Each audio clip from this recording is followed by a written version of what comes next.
Okay, welcome back to episode 7 of Wake Surfology. My name is Dylan Ayala, And my name is Jake Breedlove. and today we're going to be talking about the different ways that wake surfers make money and just kind of all the different avenues there are to making money in wake surfing. Yes, sir. There are lots of different ways that wake surfers can make money or get compensated in different ways. So, yeah, some of those things that we'll be touching on are, ways to make money with coaching and training, also sponsors and different companies. Surfers oftentimes create their own brands or companies as well. And then there's the competitive world, podcasts, and monetization, and as well as other jobs that wake surfers, pick up or have that they use to supplement, their life of wake surfing. Yeah. Yeah, this is something that I wish I could have known or had the option to see when I was getting into wake surfing all the different ways that you could make money. You were pretty young when you started, but were you thinking about it as a way to make money when you got started?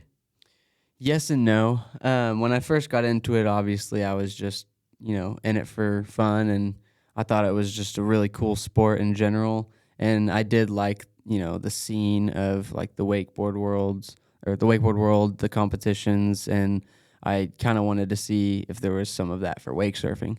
So, like I did see other riders, like the first rider that I'd mentioned in episode 6, Chase Hazen. He kind of sparked my inspiration for wake surfing, and I saw him as this big, pro rider, big name in the wake surfing world, even though I knew nothing about the wake surfing world. And I did have that idea that, he's, making the big bucks. That's what he's doing for a living. And I didn't know what really was going on, in his world, in his life, and how he was making money with wake surfing, or if he was making money other ways. And to this day, I still don't necessarily know exactly what his deal was, but it's not always as it seems when you might think it's one way when it's actually another. Yeah. Yeah, it's an expensive sport and there's a lot that goes into it.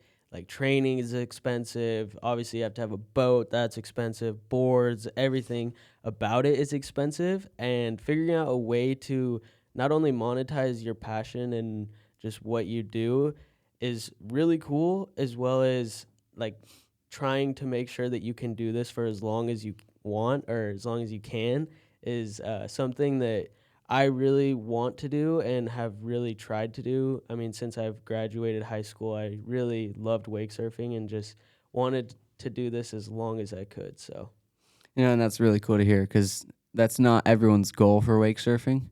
We're a different breed of people who are more involved with the sport than others, and that's totally fine. Like a lot of people are just gonna get as far as they want to, just for the pure enjoyment of it. And then there are other riders like us or other people trying to get involved that are gonna want to be doing some of these things that we'll be talking about. yeah. Yeah. And a lot of people will say to me, I wish I could do or wake surf every single day and just have that be my job. But there's so much more behind the scenes that you don't see. Obviously, I love wake surfing and I love that I'm able to do it, but it's not just going out there and wake surfing every day. You got to do stuff so that you can do that. And yeah, it's just something that I'm really happy to do every single day. It makes me happy. And yeah, although it's a lot of work, it's just you got to work either way, so I'm happy to be wake surfing still. You're Yeah, good. a lot of people, they have other jobs, whatever it may be, and they work hard at those jobs too, just like we work hard at this job. Yeah. And there are ways to, make it work and ways to just keep it a fun sport. Yeah.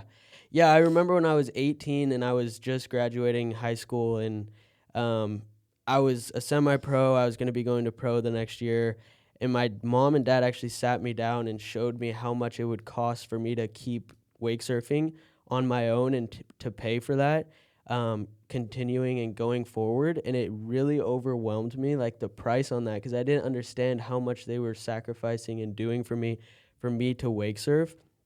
And I was like pretty overwhelmed and almost just dropped it right there and just kind of maybe was thinking maybe go get a job or figure something else out. But my dad really told me I could always go and get a job when I'm like 26 or something if it didn't work out, but I could never come back to where I was at that point. You know, like I couldn't go and get a job and then come back and be a professional wake surfer again because not only would my skill level be much worse, it wouldn't make sense. So I could always go back and get a job if I need to and pursue that. But for now, I just want to keep wake surfing, and I'm happy that I didn't just quit and give up on it and just kept going, you know? Yeah, that's really cool that he was able to encourage you to keep doing it because a lot of people aren't able to mix work and pleasure together. It can be tricky. It's not easy necessarily, but it can work out. So Yeah. keep Yeah, at it's it. very tricky. It's fun, but yeah, so let's dive into the different avenues. Obviously, there's um, different wake surfers and different avenues, but I feel like everything that we'll talk about today, a lot of wake surfers do one or all of the above, you know? Yeah, no one's limited to just one of these avenues. Some of these riders will be doing all these things. Some of these riders will be doing just one. Some of them none. We can talk about coaching first of all. Obviously, there's different ways that wake surfers are coaching, and the way that I was first introduced to somebody actually doing this as a job was myself getting lessons. And I went to a wake surf school that was by a pro and her husband actually, and got lessons. And that was my first encounter with like a wake surf school. So wake surfers will have their own schools, you know? So like coaching, you go there, you get lessons. Um, what other coaching things have you seen? But yeah, just similar to what you said, for me, I got, a lesson from Chase Hazen one time, and then I started getting some lessons from another local rider on Lake Austin, Vince Costa, and he really helped me progress my riding, kind of set a good foundation. But that was my first experience getting to see someone getting compensated or paid for, working in that industry. And it was really cool to see because I could tell that they were having a great time.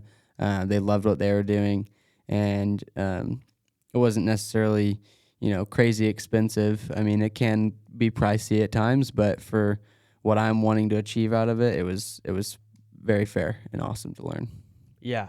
Yeah, so it's kind of like golf lessons or lessons of anything. Like you go to a professional, or some people aren't even professionals, but that you don't have to be professional to coach, but you get a lesson, and it's a like an in-person lesson. Either they come on your boat or you go on theirs, and yeah, you just learn from them. You get coaching, and then it's kind of progressed a little in the last few years. Like I feel like since 2020 especially, like online lessons became a thing where people will do like an online lesson, whether that's like over Zoom or whatever that is. Have you done much of online lessons or anything? So I haven't done a ton of online lessons myself. I know I've seen you doing a lot of online lessons, but it is something that I am wanting to do is some release and make some, packages, some tutorials for people can, watch the videos, learn, the tricks that they're trying to learn through that video and apply it to their own riding. Yeah. Yeah, I've created like like obviously like online lessons you could do like Zoom, but I've also created courses that are really like A to Z, like basic fundamentals through like a 360 and stuff. And so yeah, I have like those courses, and then as well as like a membership too, where other wake surfers can come in there and we can all hang out and talk, and I'll do like a monthly call in there and a monthly masterclass thing. And yeah, just it's like a community. But that's like the online lessons and courses. That's kind of like with coaching, a lot of wake surfers for sure do coaching, but a lot of like in person stuff too, you know? A lot more in person than maybe online stuff. But yeah, coaching is definitely a way that a lot of wake surfers make money. Don't you think? A lot of pros kind of take that avenue. Yeah, I know a lot of riders that, like you said, they mainly do in-person coaching, but they really take it to, a whole nother level sometimes. You're not just giving lessons to the people in your local area. A lot of times you're traveling to another state, or some of these other riders, a lot of times they're traveling to other countries and doing lessons with like large surf schools or different groups of people that are in a smaller community of wake surfing that are wanting to learn more. Yeah. Yeah, especially in Asia. Like if you like in Asia, they have schools in Asia where, it's not like families like it is here in America. It's like a school there. So like all their riders are super serious and want to get good. So that's cool to see, and it's just cool to see that a lot of people want coaching because coaching is super important for progression and to keep improving. The next avenue that wake surfers are able to make money, and this is a very common and popular one, is through sponsors or other companies. And this can be done a lot of different ways. But from your experience, like what was the first sponsorship that you ever got into? Yeah, I remember my first sponsorship. I was actually an amateur, and I was just posting on Instagram and stuff. And like this sunglass brand reached out to me and wanted to send me sunglasses and pay me like $100 to post like 4 posts on my Instagram. And I was so pumped on that because it proved that like I could just be doing wake surfing and also make money at it from brands, whether that's like sponsorships and stuff. But yeah, so that was my first one that was kind of just like I mean, there's different types of sponsorships, like that some brands will just want you to post like one post and then be done. And then there's kind of like a long term sponsorship where you're in a contract. And so I had like that sunglass company. And then actually, have you heard of Wake Surf Gear?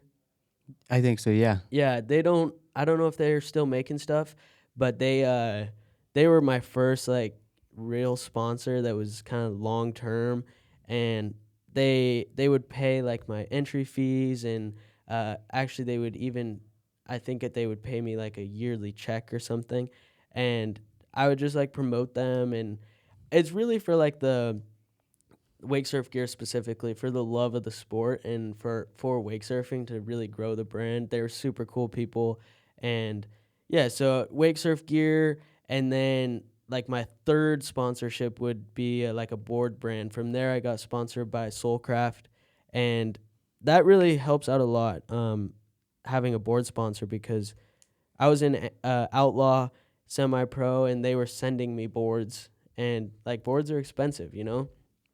So it just kind of like cuts the cost of everything. Um, and then from there, after Soulcraft, I ended up getting a contract with Jet Pilot, and I have my own vest with them as well as my own board where I get royalties from both. And yeah, so it's kind of like the sponsorships all tie together and just like help you pay for little things or pay you. It just kind of all adds up, sponsorship side. Yeah, and you mentioned like a couple different ways that you can kind of work out a deal with a sponsor. I feel like when it comes to a company or a sponsorship with a company, it all just kind of comes down to um, I don't know. It's just kind of random how you choose to get compensated or how they choose to compensate you. It does come down to an agreement, but it can be any way, shape, or form for the most part. Like you said, you can be getting, a board or multiple boards from a company, and that's something that you would have to buy to be able to ride and compete. Or it could be, getting paid a monthly check or something like that, or somewhat of an incentive payment style where you're getting paid per post or something like that. Yeah. There are just lots of different avenues to it. And then also too, like you said, you can, do work for a company and help them promote a product or service, or you can be on their team and like be a part of the company in a way, and help promote them like more on a long-term basis. Yeah. Yeah, and a sponsorship really is just like a business interaction, like they have something that you need and you have something that they need, whether that's like social media presence or even just you repping their brand. It's just basically like a business interaction where they're getting something and you're also getting something too. Yeah, it's So mutually beneficial. yeah, and there's different ways to look at that and different ways to go about that. Some companies can't pay for a monthly check, but they can maybe supply you with gear or like boards, whatever that is. It's just you have to figure out what works for you and for them, something that's both mutually beneficial. And in your experience, have you had them reach out to you, or are you reaching out to brands? Like if somebody was trying to get sponsored, what would you say to them to if they were really wanting to get sponsored? How would they go about that, you think? So yeah, for me personally, I was a young rider, working my way into the sport and getting involved in stuff. So I didn't necessarily know what there was to do or how to do any of that kind of stuff. So when I first started, for the most part, companies were coming to me, and I still had to communicate with them and work out an agreement and maybe sign a contract with them or whatever. Um, so it was a little tricky, but still was able to figure it out at somewhat of a young age, Mhm. like age 12 to 15. I'd say it was when it was a little trickier for me. But yeah, the best way to go about it is to just be who you are. Don't Yeah. try to throw a mask on or anything like that. Just be true to who you are and what you believe in and what you want. Be honest about all that, and just have a good communication with what you're looking for in a sponsor when you're reaching out to a company, um, and ways that you could potentially, benefit them. Yeah. That's just kind of a little outline of where to get started. Yeah, yeah. I like what you said too about like being yourself. Just I mean, whether that's on social media or in person at competitions, just be yourself and post what you like, post what you believe in, and the brands that align with you and your mission are going to reach out to you. You don't necessarily need to do anything extra. Like, you don't have to pretend to be somebody you're not. Just keep doing what you're doing and keep working hard. And yeah, the brands will come, the sponsorships will come. You just need to add value to that brand and add something and give them something in return so that they can support you, and hopefully like the sponsorship is mutually beneficial and you can help each other grow in whatever areas that you need to grow in, you know? Yeah. Yes, sir. I agree with that. And then one little side note, when it comes to, let's say just providing content like social media, like being an influencer or whatever, Mhm. creating content for some of these companies, a lot of times it's not seen as like a ton of work necessarily because people are just seeing like a really cool image. Yeah. But again, not just the time and effort that takes, to put into that. Like there's not just that, but also the equipment used to create or capture, these types of images or social content. Um, the cameras and stuff we use cost a lot of money, or they may be hard to get a hold of. But in general, with those cameras and all that equipment, there's lots of other little, pricey items that we have to use to edit it all or get it on our computer, just different things like that. But Yeah. Yeah, just think about yesterday when we got those shots on the GoPro and how much time we had to spend out there to get maybe a few minutes of good footage, you know? Yeah, there's a lot that goes into it, and brands are very thankful for the footage that they do get because they understand how valuable that content is and like showing their products in use. But like you said, it is a lot of work, and people don't understand how much work it is to get content. I mean, for like a 10-minute YouTube video, that's at least 2 hours of footage. It's 5 hours of editing. You got to post it. So an it, hour or two of writing, yeah, yeah, yeah, all of and it. it's just yeah, it's a lot of work, and if you can do that for yourself and create your own content and just be consistent on your end, brands will appreciate that in the long term, and they'll see that you can do stuff for them to help them out. Yeah. That's what I would say is just keep creating stuff. Don't worry too much about the sponsorships. They'll come. But yeah, just keep being you, keep doing you, and keep working. And it doesn't hurt to reach out either.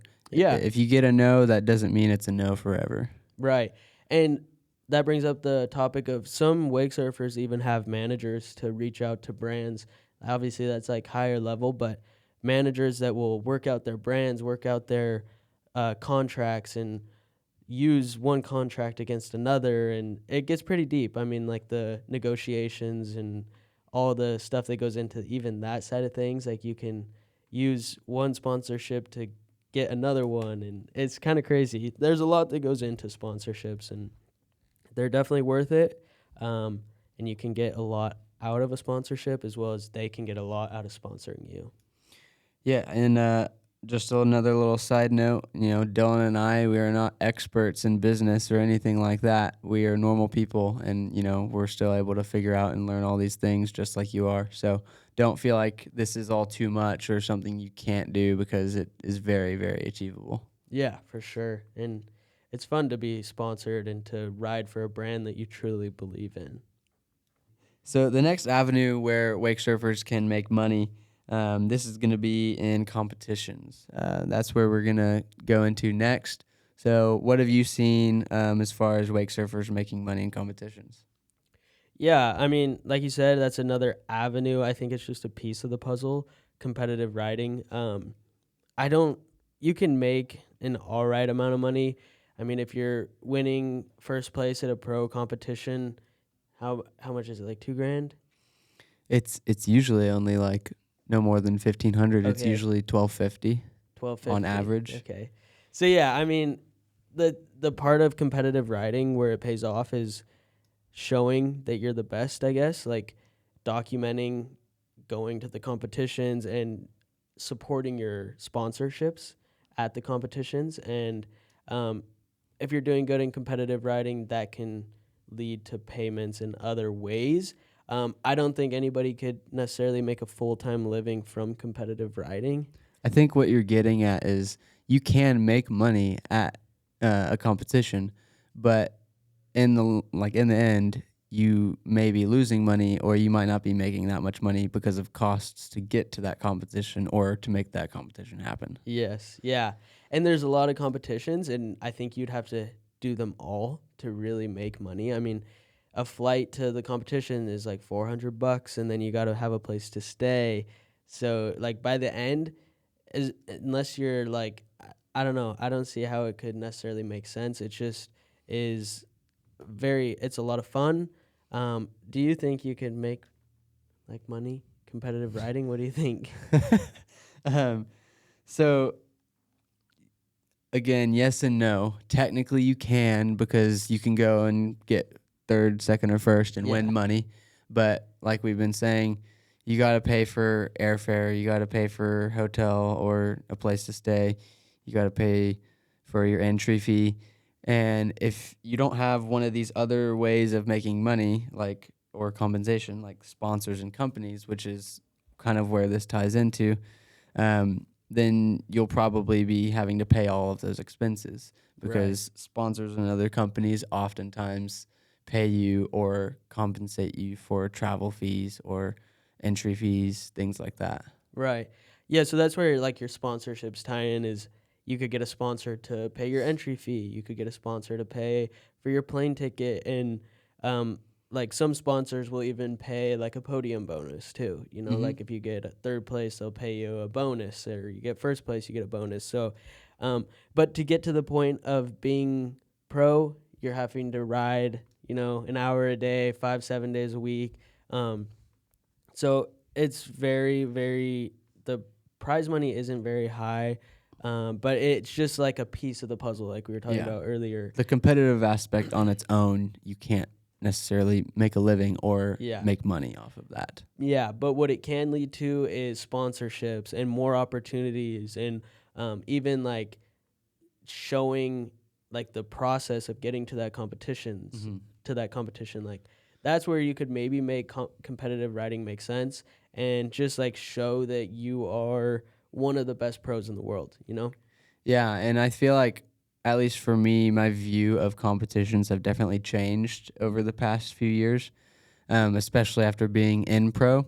Because whenever you're in, you know, the lower divisions, when you're not in pro yet, you're looking to pro thinking that's the place to be. I can't wait to be making money. Like, that's the goal. Mm-hmm. Um, but like we said, in reality, you can't necessarily make a ton of money doing that. So it's not just about making money, because that's kind of what I saw when I was looking up to the pros. Mm-hmm. That's just what my mindset was. I was thinking, man, once I become a pro, then I can do this forever. Like, this can be my job. And that's even when I was an amateur and outlaw, and when I was seeing the pros winning their big checks and stuff, I still just didn't have, the idea in my mind, oh, you got to pay for this, got to pay for that to make all this work to get here to win that money. And so, yeah, so where my view on the competitive world has changed is the competitions are not just about, going to win money. That's not really what they're about. It's about the community. That's what the competitions are all about, and making connections, helping other riders, interacting with other riders, and just, growing the community and the sport in that way. Yeah, yeah, that's a cool way to look at it because competitions are fun, and if you were thinking about it just to make money, if you didn't do good and you got, I mean, if you didn't podium and you didn't make the money that you were counting on, that would make the sport a lot less fun. Plus, it would just be very frustrating. Yeah, nobody wants to go to a competition and lose, of course. Yeah, But what's even worse is going to a competition, losing, and not having, anyone to talk to or hang out with, or not having a team to, rock with or whatever. It's all about the people there and the community and the riders. So like the focus shouldn't even be on the money when you're at competition, in my opinion. yeah, yeah, and I mean, like, I feel like the last few years, like you said, obviously I didn't compete for the past 2 years, but like I have so much fun now at the competitions, whereas before it was just all about competing and my riding and just going there to ride. And yeah, it's just fun to really hang out with everybody and to just have a good time. Yes, sir. So another category too is free riding and also like the content creation that goes along with free riding. Um, so like some people don't compete and they just make content, and you see it more, I guess, like in the wakeboarding side of things, or think of like Austin Keene. Like Austin Keene doesn't wake surf competitively. I think he has before, but a lot of people think of him as the best wake surfer in the world. Yeah, a lot of people only see him when they look up wake surfing a lot of times, or that's who pops up or whatever. But yeah, like you said, not that's not the reality. Yeah. Um, Yeah, but he's not the best, but he's good. But yeah, he seems like he's the best because he has all the content. he, And sponsors don't care if you're the best. They don't care if you're the best wake surfer in the world. They just want to see that you're getting seen. mhm. And obviously, he's getting seen. He's a free rider and has some of the best content in the world. Um, and like you think of other wakeboarders too, like Still Lafferty. He doesn't compete anymore, but he makes some cool content. But yeah, content creation / free writing. What do you think about that? No, yeah, I think that's a really cool way and one of the coolest ways to, make money doing what you're doing, because I feel like it's one of the most natural and, you know, realistic aspects of all of this. It's very transparent for the most part. It's the daily life in a way. But yeah, like you said, these guys or other guys like us, you're able to monetize or create all this content to make you seem maybe not the best, but seem like a really great rider or whatever. And that may be true still. But for the most part, in the competitive world, for the most part, we're better than like Austin Keene or someone like that. But in a sense, he's dominating the social media side of things for sure. Yeah. He has his name out there. He really knows how to create cool content that people want to watch and stay engaged with. Yeah.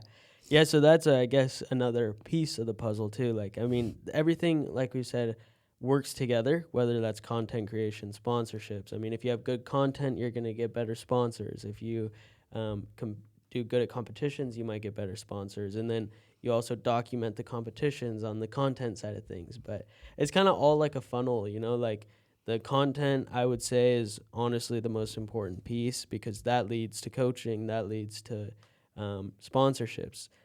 But like if I could only do one and I wanted to make a living doing wake surfing, I would choose content creation. There you go. I think that's really cool. Another person in our world that does this really well is JB O'Neill, Yep. specifically with YouTube. Yeah. And that's a way that a lot of other riders utilized ways of making money is monetizing and creating through YouTube. Yeah. That's just like one of the best ways to do it, and I think it will be for a long time. Yeah, and there's different ways that you could go about creating content on YouTube. I mean, like people think that, oh, he's just a YouTuber, but there's so much work that goes into being a YouTuber. You got to film, you got to come up with ideas, you got to edit, you got to do all this stuff. And he posts a video every other day. Um, so like you can make money from the AdSense from YouTube. Um, that's one way. But then from every video that he posts, he's getting more views than any wakeboarding or wake surfing magazine is. So like he's more popular than say like Alliance Wake Media. Like Alliance Media used to be the biggest media in wakeboarding, but he's getting more views than that wakeboarding magazine. So why is a sponsor going to pay a wakeboarding magazine money every month when they can just sponsor the actual rider and support the rider, you know? So Yeah. it's kind of crazy because he's just getting so many views and getting viewed by so many people that like there's so many different ways that he can make money now from wakeboarding. hmm And one thing that's very valuable for a company to utilize a rider for is, those riders, live and breathe what they're doing. And so they know the ins and outs of the boards, the boats, just all of the different equipments, how to use the stuff, and then, riding, it's like on its own, how to do tricks or how to compete, different things like that. So they have a lot of value that comes with their content creation. It's not just the actual content itself. Mm-hmm. Um, whenever you post something, there's usually a comment or some info about it. And a lot of people can create cool content, but they might not know a lot about it. So if you're, more knowledgeable, that's something that can benefit you with sponsors or companies because you're not just creating cool content, but you have more to say about it. Yeah. Yeah. You're like teaching people or telling about say like their brand or helping them create the content around their brand if you're better at content creation than the brand is, you know. So it's cool like the that now sponsors can, you know, pay writers to create the content while they're also supporting their writers. Mm-hmm. So it's super cool. I mean, there's a lot of different ways to make money.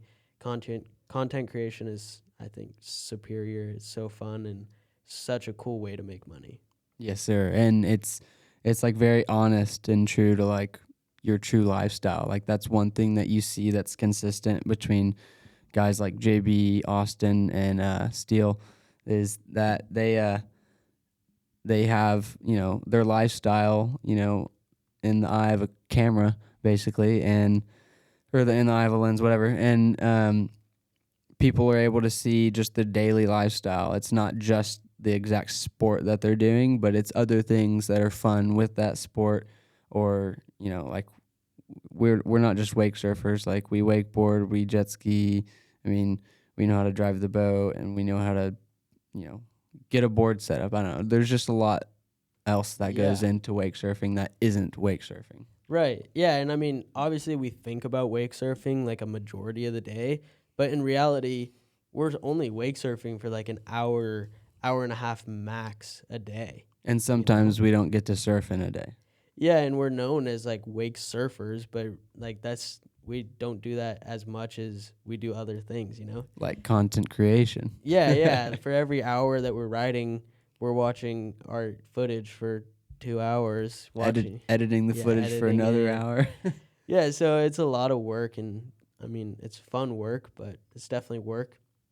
Not everybody can sustain wake surfing full time. You know, some people have jobs and just something on the side or something to support the wake surfing as well. If I were to go back, or if somebody is wanting to, you know, continue their journey in wake surfing or even just staying on the water, I would suggest like going to get a job at like a marina or maybe at like a boat dealership and just any opportunity that you can get to be around boats more and give yourself the opportunities to maybe go wake surfing like as much as you can. I would go and do that. Like if I was in high school, maybe go work at a boat dealership or figure out something that maybe do like content creation for like a boat dealership for free or in return for wake surf time, or just figure something out that will get you more time on the water and more practice at stuff that will be valuable to you and maybe sponsorships in the future. Yeah, I think that's a really good point. Like especially for young people that are getting into wake surfing and stuff. Like it's a kind of a weird place to start. Sometimes, especially when you and I are talking about ways to make money with it. Yeah. When you're that young, you're not necessarily thinking about that all the time. But not that you need to, but it's a great place to start doing that and doing it. With marinas or boat dealers is a great place. You could also do it with like boat charter companies Mm-hmm. that take people out on the lake. And some of those companies probably would be hiring for like an instructor for like beginner wake surf lessons or something like that. Yeah. So, yeah, there's lots of different ways that you can stay involved with wake surfing or water sports that can still help supplement, that lifestyle. Yeah, because it'll come quick. Growing up comes quick. I mean, we're not old, but I Yeah. just remember like a few years ago, I was in high school. I wasn't thinking about trying to support myself and pay rent and pay for gas every day and Pay all for this food. stuff. Yeah, dude. So, like, as much as you can, try and get ahead of it if you're young. Like, try and figure something out. Try and get a skill and just run with that skill. Like, if you go to somebody and say, "Hey, do you want to take me wake surfing?" Odds are it's gonna be a no, unless you can add some sort of value to them. Whether that's a sponsorship or just like adding some sort of value. Like, go to a dealership and say, "Hey, if I create you a video, can I get some wake surf time?" Or like somebody that add some sort of value to them, and then they'll take you wake surfing, no problem. But if you're just asking, they're not going to want to take you wake surfing. Yeah, especially, you don't want to reach out to like a professional rider or something that gives lessons. Like you may not know that they give lessons, but most professional riders do. But yeah, with that said, like you don't want to reach out to them and say like, "Hey man, like you need to teach me how to do Yeah. this." And like, there are ways to ask for things. It's okay to ask for things.